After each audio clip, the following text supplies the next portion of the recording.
WXCO 98.9, Wausau's real news and great conversation. Here's your Daily News Roundup.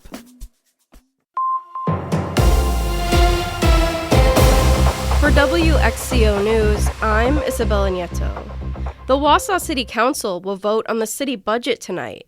The proposed budget sets next year's property tax levy at around $38 million, a slight increase from 2025. District 5 Alder Aaron Greiner says the biggest question of tonight's budget discussion is the referendum aimed at saving 12 firefighter-paramedic positions. If the positions aren't funded by the end of 2026, the city faces a roughly $1.4 million shortfall. These people took an oath and made a commitment to this city, and they prove that to us every single day by putting their lives on the line to do their jobs. It's the least we can do to uphold our end of the bargain, to say, thank you for doing all of this and giving your time and your lives for this. We can at least try to keep you guys employed.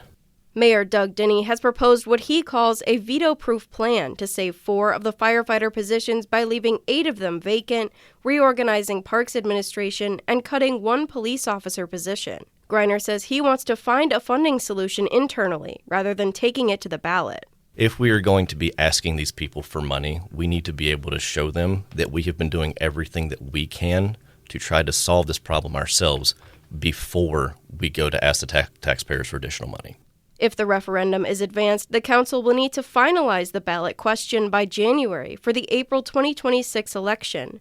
If it is not advanced, they will have to find other permanent funding or reductions before December 2026.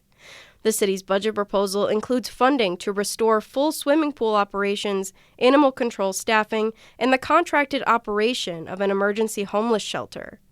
The City Council tonight will vote on the city budget, consider adding the referendum to the spring ballot, and consider a communications contract aimed at educating the public about the referendum. Today is Veterans Day, a time to honor all who've served. But did you know this national holiday has Wisconsin roots? Terry Barr explains.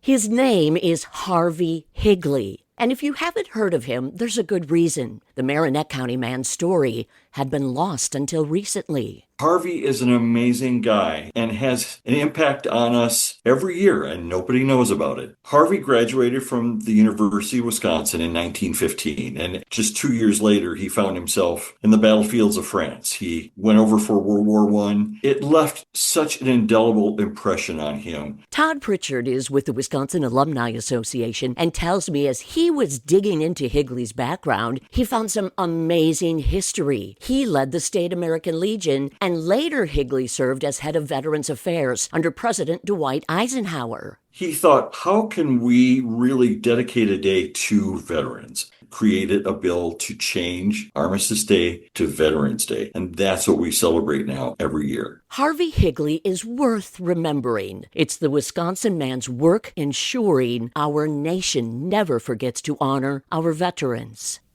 Average gas prices rose 8.1 cents over the last week. Melissa Kay has more. The average across Wisconsin is $2.83. This is 11.3 cents higher than a month ago and almost 2 cents higher than this time last year. The national average also climbed a bit last week with an increase of 4.8 cents to land at $3.03 per gallon.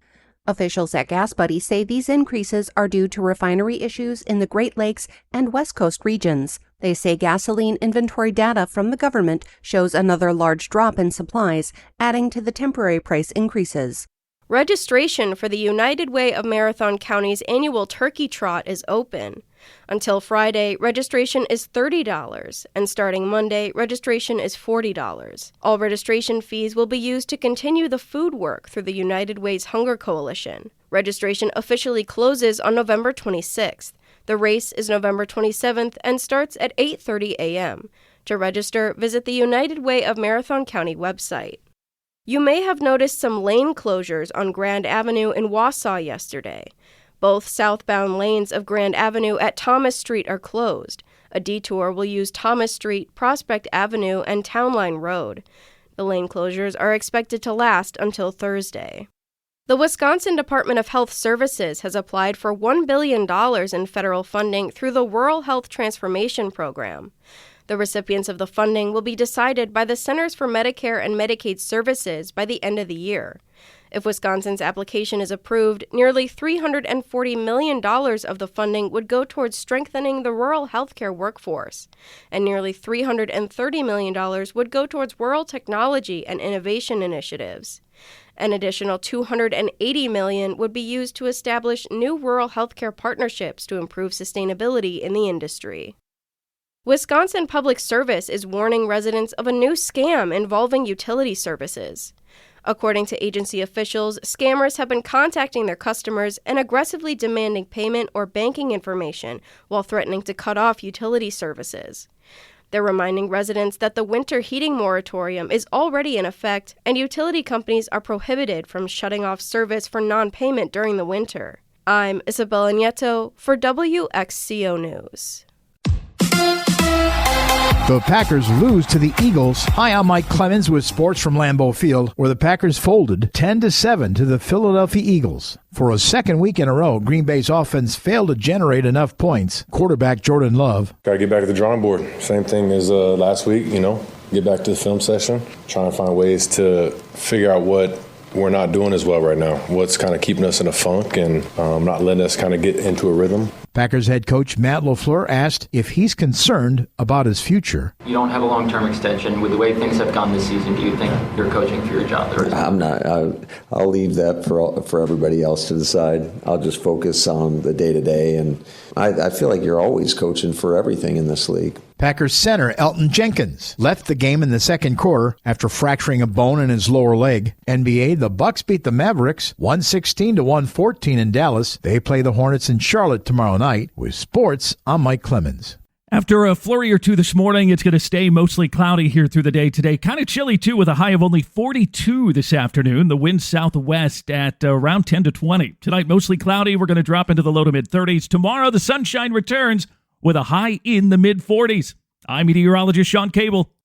That's your Wausau News Roundup from WXCO. Find more news anytime at WXCO.FM.